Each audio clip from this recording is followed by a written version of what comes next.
Welcome to Nursing Research and Evidence-Based Practice, Nursing 404A. I would like to welcome each of you to this class, and I hope that the class is going to be an exciting learning experience for you.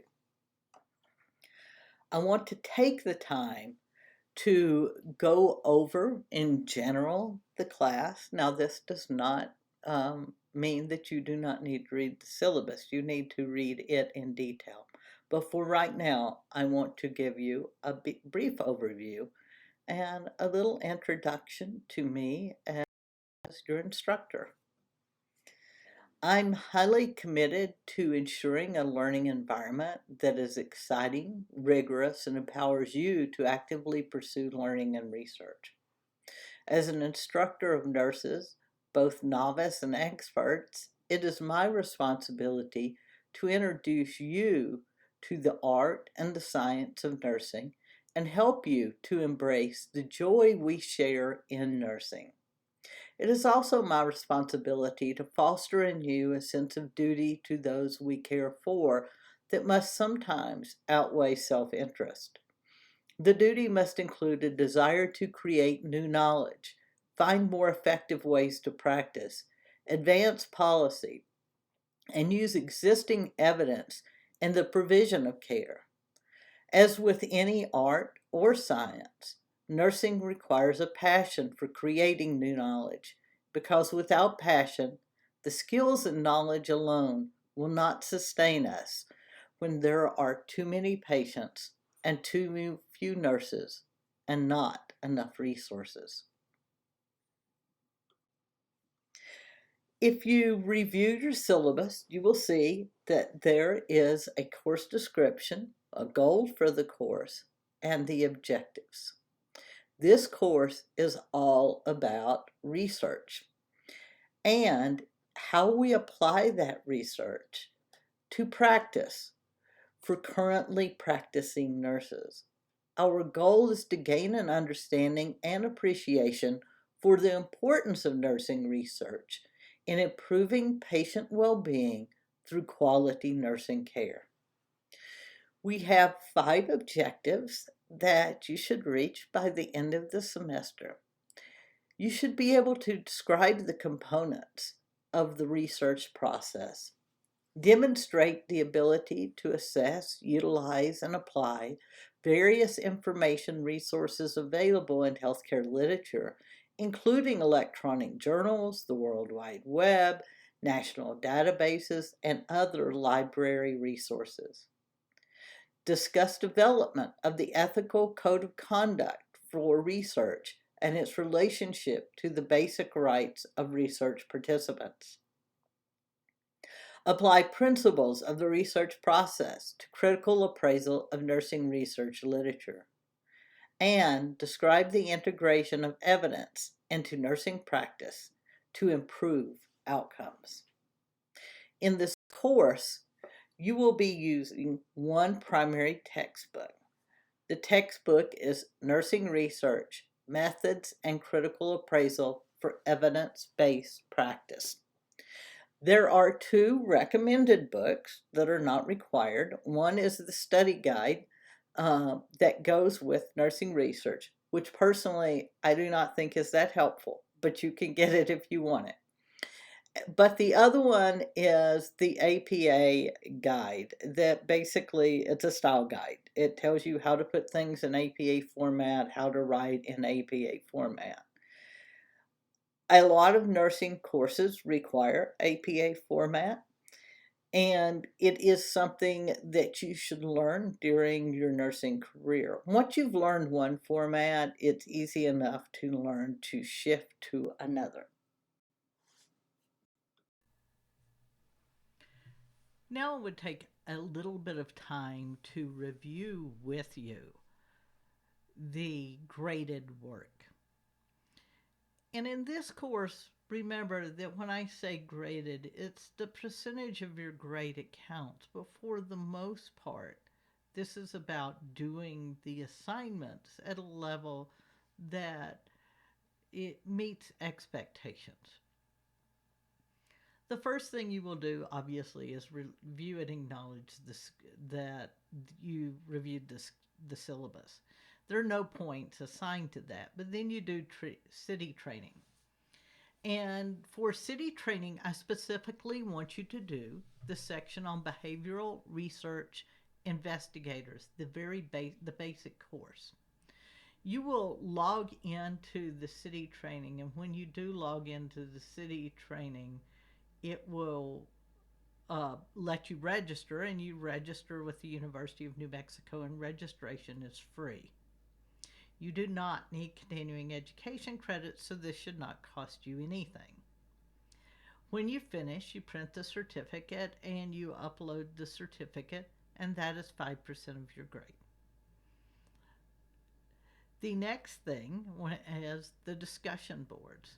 And the discussion boards are 50% of the grade. In the great scheme of life, they are essentially, if you do them and you do them well, so if you have tried, you will get all 100 points. If you do them and you meet the basic expectations of a post, meaning uh, that you just, even if you most basically meet them, and that will get you 90 points. And if you don't meet expectations at all, then you get no points. But if you get no points, you can then resubmit them within 7 days of me telling you that you got no points, and I will reevaluate those so that you can then get those points. The goal is for you to learn and to participate rather than to worry about grading. And the only reason there's a difference between the 100 points and the 90 points is, in reality, to see if people want to go above and beyond. There's no reason that anybody should end up with a zero on any assignment permanently. It just is a temporary placeholder until you understand the assignment and the portion that you had studied that week. You will do a research diary, which is 10% of your grade. And again, this is you did it or you didn't do it type of grading. And the research diary is for you for 2 consecutive weeks. 1 week when you're looking at qualitative research, and 1 week when you're looking at quantitative research, to think out to yourself and to write it into the journal how you did your search, what worked well, what didn't work well, what you would do differently, and to keep track of what you found in your search. You will do that twice. Now, you will do that twice that you must submit it. You can continue doing it, and I would encourage you to do so anytime you're writing a research paper. Your research paper is 20% of your grade. This is unusual because I do not give you a rubric for this paper, and I do not give you a rubric intentionally. I want you to be able to think freely and creatively, and when I give you a rubric, people tend to follow it like it's a roadmap. And research requires you have use a little bit of the creative side of your thinking.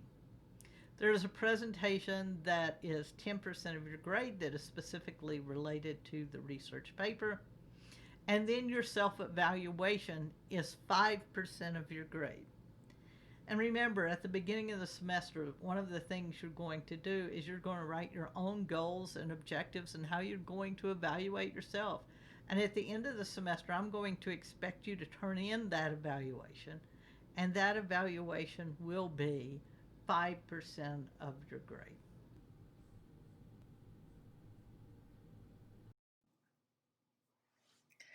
So, a little bit more about how the assignments are graded. As I said, the city training and the discussion boards are complete or not complete.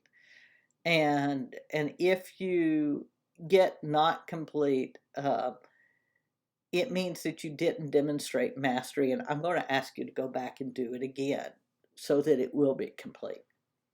The research diary also is graded as complete or not complete, but again must demonstrate learning to count as complete. And then the research papers and presentations, this is the only real thing that you're going to get a letter grade on. I will grade them as a C, which means it needs work. If it meets the expectations, you will get a B, and if it exceeds the expectations, you will get an A. If you do not do the assignment, you cannot pass the course. The research paper and the presentations go together. You can't do the presentation if you haven't done the research paper because the presentation is about the paper. And obviously, since all of these assignments are graded as complete or not complete, you really need to complete all the assignments to pass the course. So here's some important things to remember. All your assignments are required. Complete means the assignment meets expectations. If it does not meet expectations, then it will be marked as not complete. Okay, you probably think you've said this 3 times now.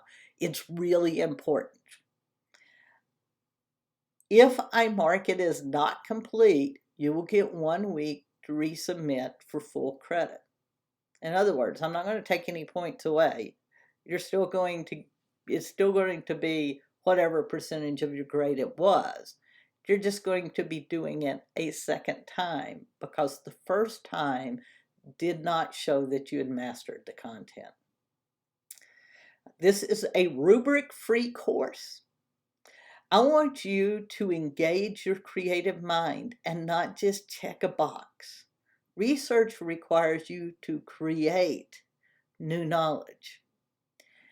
And rubrics often tell you exactly what the person wants you to do and how they want you to do it. And that's not a really creative process for most people. And then the paper and the presentation are group projects. That means you must work together and everyone must be responsible for part of the paper and thus the presentation that flows from the paper. Here are some important dates for the class. I want you to make sure that you write these down and keep track of them. The first day in your course introduction is January 18th. January 30th, you need to have your city training done. By March 6th, the research paper needs to be finished. And by March 10th, you need to post your presentation. I have office hours Monday from 9 to 10 a.m. except federal holidays and school breaks. And every Monday evening, even on holidays and school breaks. I hope that is convenient to you, and the office hours are open for drop-in. They are on Zoom, and I will post a Zoom link for you. The Zoom link will stay the same every week. It is now your time to learn. I hope you take advantage of all the opportunities in this course and that you participate fully in the course. Remember, there are no tests, and it is essentially a class that depends on your motivation to learn. I am here as the guide and your professor. Remember when you're working on your projects that they are team efforts and you should fully participate with the other people in your class. One of the important things you learn in research is that it is a team effort. It is rarely an individual effort. I hope you enjoy this class. I'm here to help you. Please feel free to reach out to me with any questions you have.